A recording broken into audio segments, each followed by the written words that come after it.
bing, bing, bing, bing. Bing, bing, bing, bing. Tu connais la chanson là? Bing, bing, bing, bing, bing, bing, bing, bing, bing, bing. C'est quoi?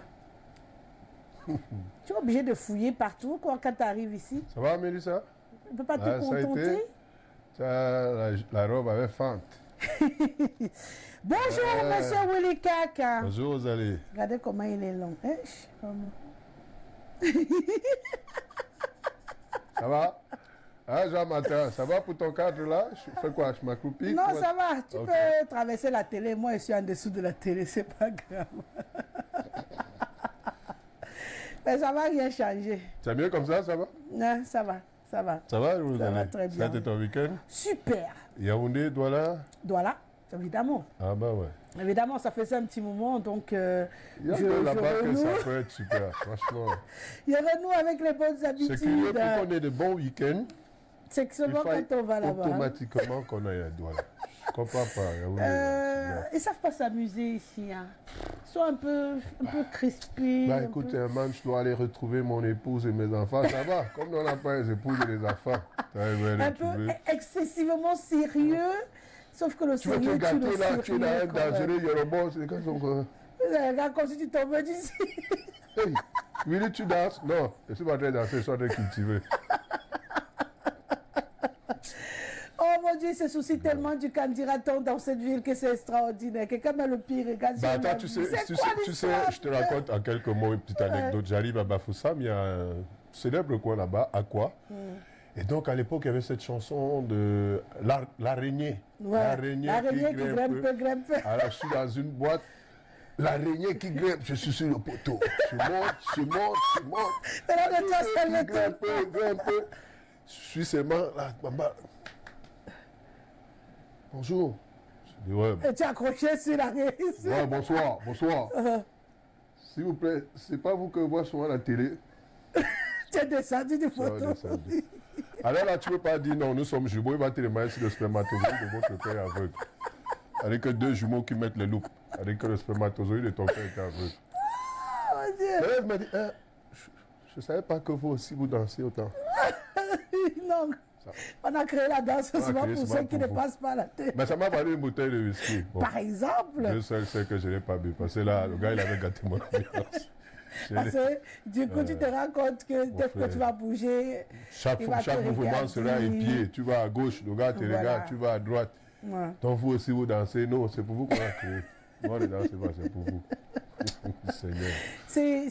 C'est compliqué, hein, mais ça cadre également avec le métier qu'on a choisi de faire. C'est ça que je vous ai dit que je n'ai plus de préjugés. Oui, c'était avant. Quand je veux m'amuser, Willy, c'est à fond la Non, c'est avec la maturité qu'on quand je veux travailler, c'est dans la Moi-même au début, totale. Quand j'arrivais dans des endroits et qu'on me reconnaissait, ça tuait un peu mon ambiance parce que quand je voulais me lâcher, tu vois, tu veux bouger, quelqu'un est en train de te regarder, quelqu'un finit de coller avec toi, lui t'a reconnu depuis, il court, il peut dire à son voisin que ta collègue là, j'ai dansé avec elle hier quelque part. Il y a un qui m'a filmé un jour dans un ingénieur bénétariat là. Quand il m'a filmé, il a envoyé grand, je mets sur Facebook, il dit que même sur Instagram. Donc, quand vous voyez tout en train de mettre ce billet à l'école dans le jet privé, ça vous plaît. Moi, c'est mon bénétariat au quartier, grand, je vais voir, dis donc. Si tu veux te payer même, tu mets. Surtout que ça n'impacte en rien la qualité du travail que tu fais. Et parfois, c'est important de se rapprocher de la population. Parce que ce sont pas d'où je viens. Voilà. Ouais. J'ai rencontré un monsieur quand j'avais commencé à faire le journal. En fait, j'avais commencé par le journal avant de faire le show. Donc, du coup, lui, il était habitué à me voir trop sérieuse, trop... Et quand je commence à faire le show, je me lâche. Alors, c'est différent de moi très sérieuse. Il me croise avec ses enfants à la boulangerie. Et il me salue, ses enfants viennent carrément m'embrasser.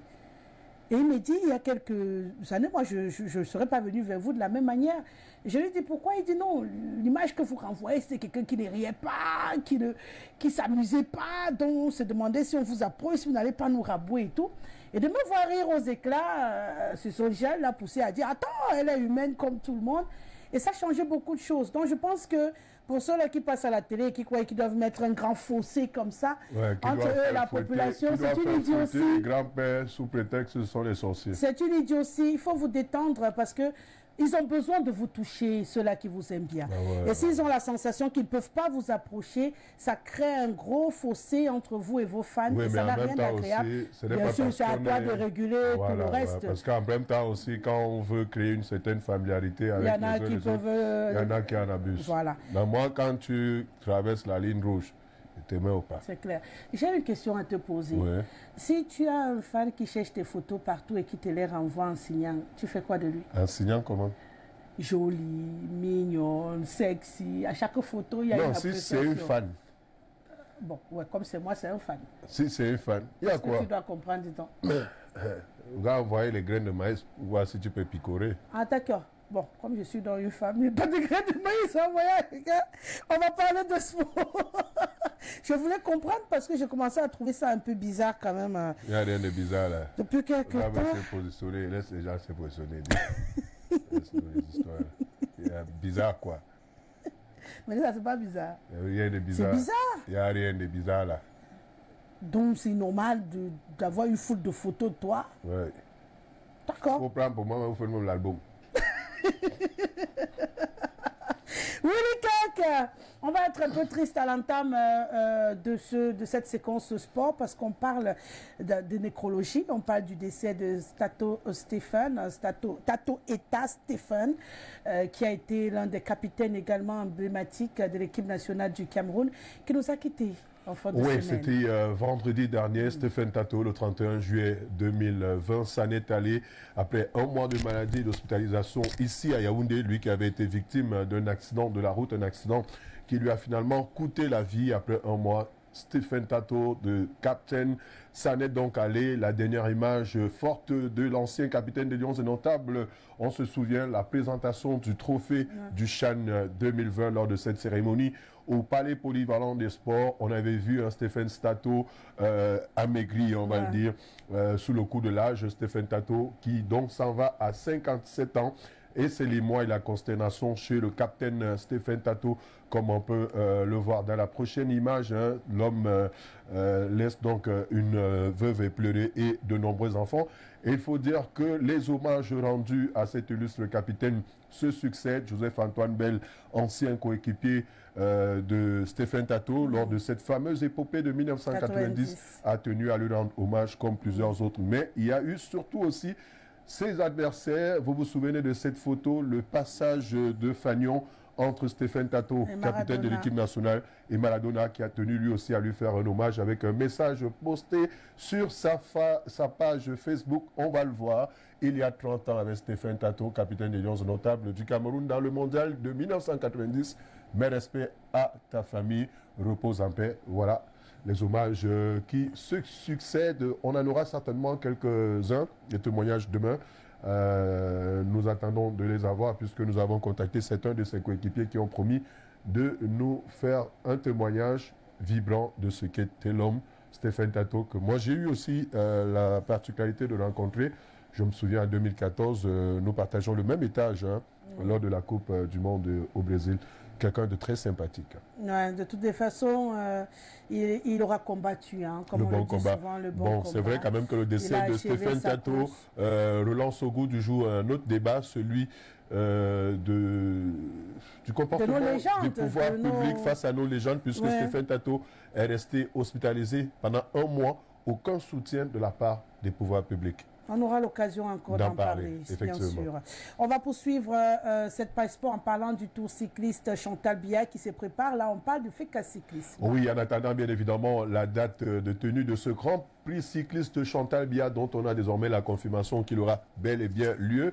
Le président de la Fédération camerounaise de cyclisme, Honoré Yossi, tiendra une réunion demain, mardi 4 août, au siège de la Fédération camerounaise de cyclisme. Il sera question pour le président de la Fédération camerounaise de cyclisme et ses pairs du comité exécutif de la FECA cyclisme de tabler sur le nouveau protocole sanitaire défini par l'UCI, l'Union cycliste internationale, concernant l'organisation des compétitions internationales en cette période de crise sanitaire. Il sera aussi question, bien évidemment, de savoir comment est-ce que ce Grand Prix cycliste Chantal Biya va se dérouler en cette année spéciale, en cette année marquée par la crise emblématique de Covid-19. Voilà, donc demain à partir de 10 h au siège de la Fédération camerounaise de cyclisme, c'est du côté de Anguissa, ici à Yaoundé. Voilà.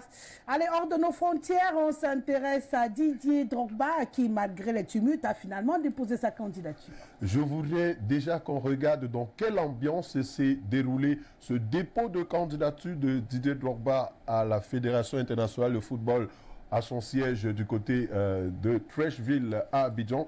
Regardez l'ambiance, c'était une ambiance carnavalesque.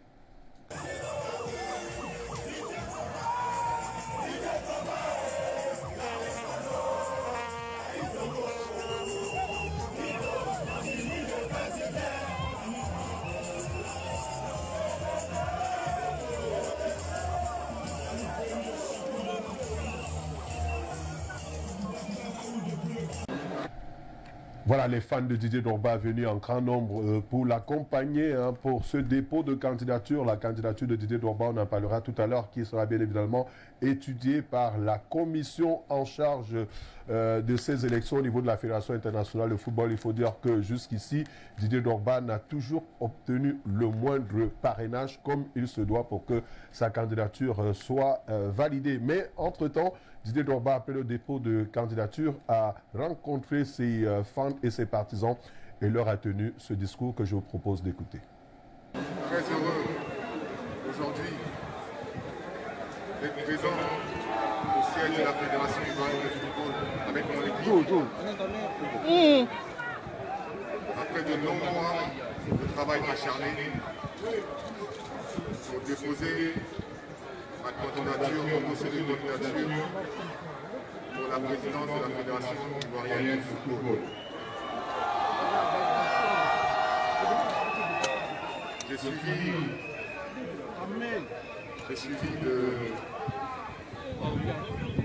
avec une vive attention, un vif intérêt,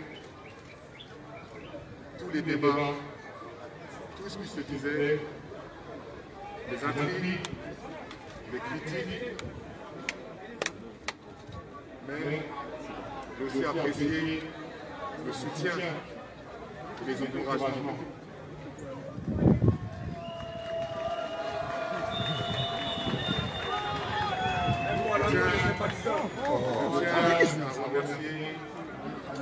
Je tiens à remercier tous les acteurs du football ivoirien.